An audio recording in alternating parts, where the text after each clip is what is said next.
Afurika imaze kuba umugabane wa mbere ubu ngubu uri gusurwa cyane kurusha indi migabane muri uyu mwaka wa 2026 tukiri mu ntangiriro zawo. Ibyo mbivugiye iki?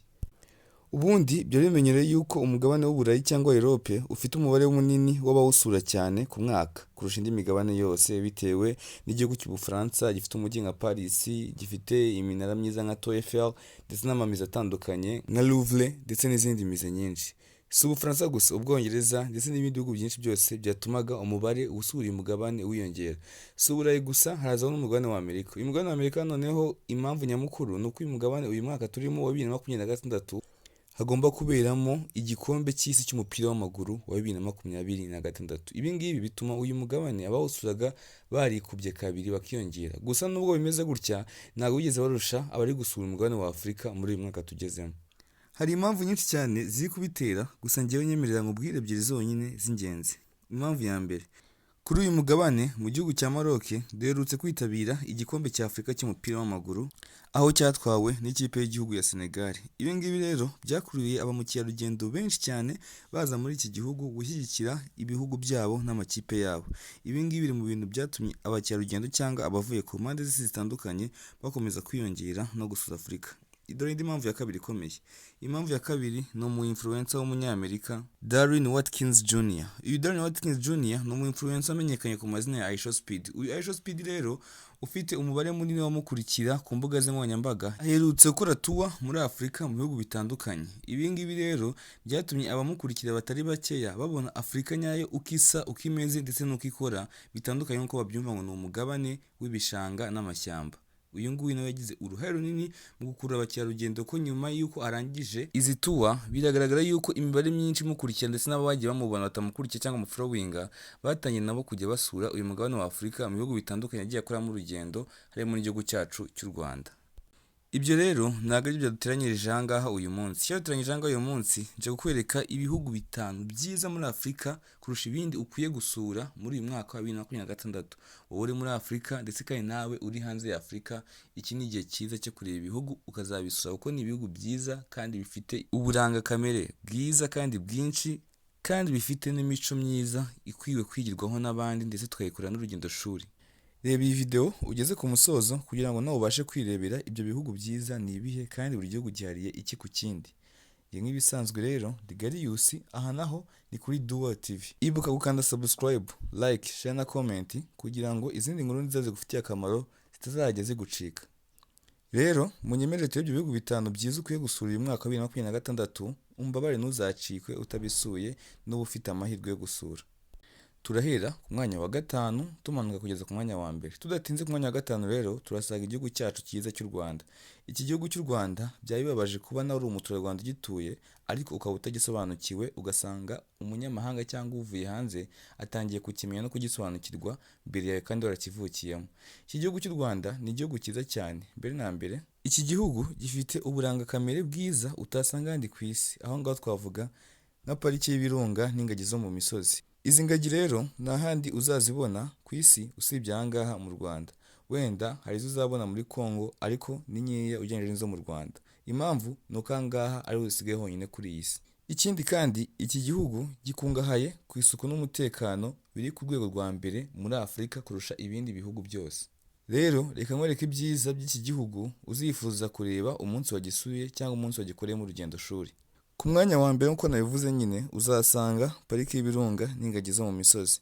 Kabiri, uzasanga ikiyaga cyiza cya Kivu ndetse n'imijyi myiza igikikije. Gatatu, umurwa mukuru w'iki gihugu. Umurwa mukuru w'iki gihugu ni umujyi wa Kigali. Umujyi wa Kigali uri mu mijyi 5 myiza muri Afurika, ikeye kandi itekanye, ikindi kandi igezweho ku bukerarugendo bitewe n'isuku n'umutekano ndetse n'ibindi bikorwa remezo birimo byiza cyane by'imyidagaduro. Ubwo navuga Stade Amahoro, BK Arena, Convention Center ndetse n'izindi nyubako zose zisa neza kandi zibereye ijisho. 5, pariki y'Akagera. Aha muri pariki y'Akagera uzasanga inyamaswa zitandukanye, urugero nk'intare, ingwe, imbogo, imvubu, impara n'imparage ndetse n'izindi nyinshi cyane. 6, parike ya Nyungwe. Iyi parike ya Nyungwe rero uzasanga urusobe rw'inyoni utasanga ahandi kuri iyi si. Si inyoni gusa, hari n'izindi nyamaswa nkeya zisigaye kuri iyi si wasanga muri iyi parike ya Nyungwe kandi zibereye amaso. Si ibyo gusa, aha ngaha muri Nyungwe harimo ikiraro cya Kanopi, ikizwi nka Kanopi Walk. Iki kiraro gica hejuru mu misozi mu butumburuke burebure cyane, aho kiba gishaka kwerekana ibyiza by'u Rwanda gusa ubirebeye muri view yo hejuru. Rero reka nkwereke impamvu ukwiye gusura iki gihugu cy'u Rwanda. Mbere na mbere, iki gihugu cy'u Rwanda umutekano n'isuku biri ku rwego rwo hejuru cyane. Kabiri, iki gihugu gifite ubwiza nyaburanga bwihariye utapfa gusanga ahandi ku isi nk'uko twabivuze zirangagiza mu misozi. Ikindi kandi iki gihugu biroroshye kugitembera kuko gifite imihanda myiza kandi ikoze neza yorohereza ba mukerarugendo bari kugitembera. Rero wowe uri hanze y'iki gihugu ukaba wifuza kuruhuka, nakwifuriza kuruhukira muri iki gihugu kuko gifite ituze n'umutekano biri ku rwego rwo hejuru cyane. Kadukomeze ku mwanya wa kane. Ku mwanya wa kane turasanga igihugu cya Afurika y'Epfo cyangwa South Africa. Iki gihugu cya Afurika y'Epfo ni kimwe mu bihugu bifite ubwiza nyaburanga butangaje kandi butandukanye cyane n'ibindi bihugu muri Afurika. Urugero twavuga nk'umusozi uzwi nka Table Mountain. Uyu musozi wa Table Mountain watangaje abantu benshi bitewe n'ukuntu umeze cyangwa ukuntu uforomye. Uyu musozi ubwawo mbere na mbere umeze nk'imisozi irenga 5 ifatanye. None igitangaje iyo ugeze hejuru yawo cyangwa ku gasongero kawo hararambuye neza cyane ku buryo byabwo ni ameza. Niyo mpamvu bahisemo kuwitirira Table. Ibi ngibi bikurura ba mukerarugendo bigatuma bawuhayikinga bashaka kugera kuri top cyangwa ku gasongero barebe ukuntu hameze. Dore ibyiza nyaburanga rero nusura iki gihugu cya Afurika y'Epfo cyangwa South Africa uzahasanga. Mbere na mbere nugera muri iki gihugu uzabanza usure umujyi wa Cape Town. Cape Town uyu mujyi wihariye ku iterambere kurusha indi mijyi yose yo muri Afurika. Kandi namwe murabizi cyane yuko Afurika y'Epfo ari igihugu kiri developed. Igihugu rero kiri developed cyangwa igihugu cyamaze kwiyubaka ntabwo kitagira umujyi mwiza ubereye kuba wawusura no kuwutembera. Kabiri, inyanja nziza n'ahantu henshi heza ho kwidagadurira. Iki gihugu nyine nk'ibisanzwe gikora ku nyanja, kandi gikora ku nyanja ebyiri zombi, ubwo ndi kuvuga inyanja y'Abahinde ndetse n'inyanja ya Atlantique. Ibyo ngibyo rero bituma iki gihugu gikomeza gusurwa n'abatari bakeya kugira ngo bigerere ku nkombe cyangwa ku mucanga w'izi nyanja. Ikindi kandi iki gihugu gifite ahantu henshi h'imyidagaduro kandi hakoze neza, cyane ko iki gihugu cyanakiriye igikombe cy'isi cy'umupira w'amaguru cyabaye muri 2010. Rero ibi ngibi byatumye iki gihugu gitera imbere mu bintu byo kubaka ahantu henshi cyane ho kwidagadurira. Gatatu, iki gihugu gifite parike nziza z'inyamaswa, urugero nka Kruger. Iyi parike rero ni nziza cyane kuko ifite amateka akomeye kandi yihariye ugereranyije n'izindi parike ziri aha ngaha muri Afurika. Kane, iki gihugu cya Afurika y'Epfo kandi gifite amateka menshi kandi akomeye. Rero ibi ngibi byagatumye ukwiye kugisura kugira ukore urugendo shuri ubashe gusobanukirwa amateka yaranze Afurika. Rero dore impamvu wari ukwiye gusura iki gihugu cya Afurika y'Epfo cyangwa South Africa. Mbere na mbere iki gihugu gifite ukuntu gihuza kamere, imijyi n'inyamaswa. Kabiri, iki gihugu ni cyiza ku bakunda amafoto ndetse n'ahantu ho gutemberera henshi, kuko iki gihugu twamaze kubona yuko cyabaye developed. Urumva gifite imijyi myiza, amazu meza ndetse n'ahantu henshi heza ho kuba wakwifotoreza kuri wowe ukunda amafoto. Ikindi kandi iki gihugu gifite ibikorwa remezo byinshi cyane by'imyidagaduro. Nk'uko nahoze mbivuga ko cyakiriye igikombe cy'isi cya 2010 cy'umupira w'amaguru, byatumye gikomeza kwiyubakaho no kubaka ahantu henshi heza hagenewe imyidagaduro, kandi iki gihugu kikaba igihugu cya mbere gifite aho hantu hari imyidagaduro myinshi cyane kurusha ibindi bihugu byo muri Afurika.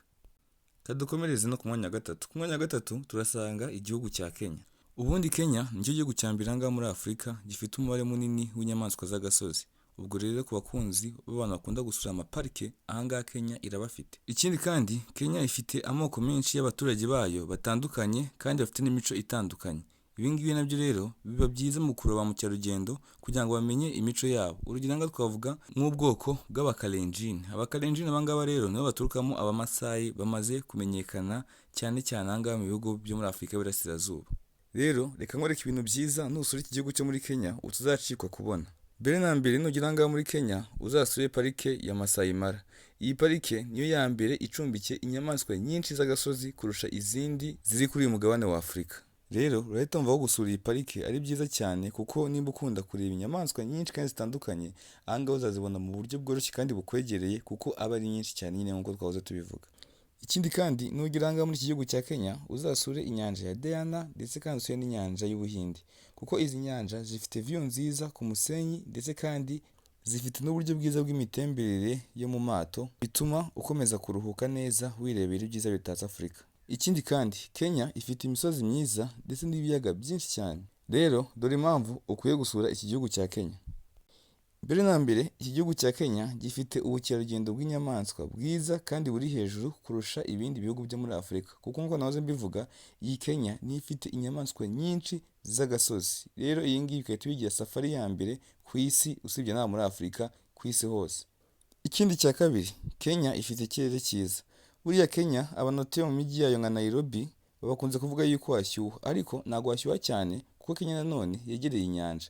Ibi ngibi rero bituma bwa bukonje bw'inyanja bwivanga na bwa bushyuhe bigatuma ikirere gisa nkaho kidashyushye kitanakonje kikaguma ku kigero cyo hagati na hagati cyiza cyatuma umuntu wese yasura ndetse kandi akaba yaba no muri iki gihugu cya Kenya. Ikindi cya gatatu, kubera ko iki gihugu cya Kenya gifite amoko menshi y'abanyagihugu bacyo bagituye, bagiye bafite imico itandukanye kandi itangaje kuyireba. Rero ni byiza yuko wasura aya moko cyangwa ugasura aba baturage ba Kenya kugira ngo wirebere imikorere ndetse n'imico yabo itandukanye, bibashe kugufungura kandi nawe ubikoremo urugendo rwiza rw'ishuri. Ku mwanya wa kabiri rero, aha ku mwanya wa kabiri turahasanga igihugu kiri mu majyaruguru ya Afurika, icyo nta kindi ni igihugu cya Maroc cyangwa Morocco. Mbere na mbere iki gihugu cya Maroc gifite imico itangaje ihuza Abanyafurika n'Abarabu, kuko 90% y'abatuye iki gihugu ni Abanyafurika b'Abarabu. Ubwo ndabizi bisabye gucanga uri kwibaza ukuntu umuntu w'Umunyafurika n'Umwarabu.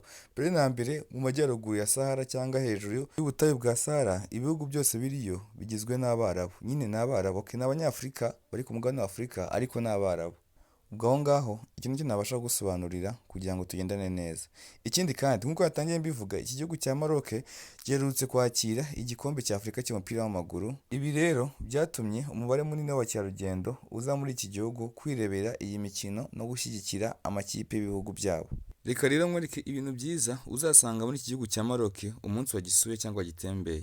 Mbere na mbere aha ngaha uzasanga ubutayu bwa Sahara buryoheye ijisho kandi uzabunyuramo wiyicariye ku ngamiya. Kabiri, aha ngaha muri Maroc uzasanga imijyi ya kera cyane kandi ibitse amateka akomeye, urugero nka Marrakech na Fes. Ikindi kandi nugera aha ngaha muri Maroc uzasanga inyubako n'amasoko byubatse byihariye kandi mu mabara meza atangaje utarasanga ahandi ku isi. Nanone kandi nugera muri Maroc uzasanga amafunguro utapfa gusanga ahandi nko mu bihugu bya Afurika, ariko uzasanga amenshi muri yo yiganjemo inkomoko yo mu Barabu. Rero impamvu nyamukuru ugomba gusura iki gihugu cya Maroc cyangwa Morocco. Iyi Morocco mbere na mbere ifite uburambe budasanzwe. Nyine iki gihugu gifite amateka menshi cyane ku gihe cya kera ndetse kandi hari n'abatatinya kuvuga yuko iki gihugu kivugwa muri Bibiliya. Kabiri, iki gihugu cya Morocco gifite amateka akomeye nk'ayo mu gihe cya Trans-Saharan Trade. Aya mateka twagiye tuyiga benshi mu mashuri mu isomo rya History. Rero ukwiye gusura iki gihugu kugira ngo wumve aya mateka mu buryo bwumvikana neza kuko uzaba wahigereye neza kuri tele. Indi mpamvu ikomeye, iki gihugu gifite amateka n'imigenzo bitangaje utapfa kubona ahandi muri Afurika. Ikindi kandi iki gihugu cya Morocco igice cyacyo kinini kiri mu butayu bwa Sahara, ariko nubwo kiri mu butayu bwa Sahara cyubatse neza nkaho utagira ngo kiri mu butayu. Rero munyemerere tugere ku mwanya wa mbere w'igihugu cya mbere cyiza muri Afurika ukwiye gusura uyu mwaka wa 2026. Ndabizi mwese mufite amatsiko, ariko icyo gihugu nta kindi, icyo gihugu ni Tanzania. Ubundi iki gihugu cya Tanzania gifite uburanga kamere kurusha ibindi bihugu byose byo muri Afurika, nubwo abenshi aha ngaha tutari buze kubyemeranywaho neza, ariko uko niko kuri. Reka nkwereke impamvu iki gihugu cya mbere cyiza kandi gifite uburanga bwiza. Mbere na mbere iki gihugu cya Tanzania nicyo gihugu cya mbere muri Afurika gifite umusozi muremure, uwo musozi nta wundi ni Kilimanjaro. Icya kabiri, iki gihugu gifite parike nini ya mbere muri Afurika, iyo nta yindi ni parike ya Serengeti. Nyine tukiri aho ngaho uhita wumva yuko Tanzania byibura ibintu byiza kandi binini ari byo yibitseho gusa. Kane, iki gihugu gifite umujyi wita Zanzibar. Zanzibar ni umujyi mwiza cyane, ndabizi abenshi mu badukurikiye mwarahageze. Aha Zanzibar rero uhageze abantu benshi ntabwo bavuga ko ari muri Afurika kuko ni heza. Mbere na mbere ifatanye n'inyanja y'Abahinde. Ikindi, iyi Zanzibar niho hantu hambere muri Afurika hasurwa n'abantu benshi buri mwaka kurusha ahandi, bitewe n'uko ni heza, hubatse ku mazi, harasa neza, ikirere cyiza, kuko urumva ikirere cyiza kigendana n'uko ahantu hegereye n'inyanja. Kane, Tanzania nayo ifite ikirere cyiza cyane kuko ikora ku nyanja. Ibihugu byose bikora ku nyanja biragoye ko wasanga ikirere kibi kuko usanga iyi nyanja ikonta kugira ngo ikirere kibe cyiza cyane. Gatanu, iyi Tanzania kandi nayo iri mu bihugu bitanu bifite umutekano hano muri Afurika. Urumva ko kuba wagisura umutekano wawe uba wihariye kandi unatekanye. Rero nk'uko twahoze tubiganiraho, ese ibyo mvuze ubonye ari byo cyangwa uri kumva ari byo? Igitekerezo cyawe kinyuze muri comment section tukinyuzemo amaso natwe. Ibuka gukanda subscribe, like, share na comment kugira ngo dukomeze tubane mu nkuru nziza. Ikindi gari nk'ibisanzwe aha ngaha turi ni kuri Duo TV. Bonus Diaz.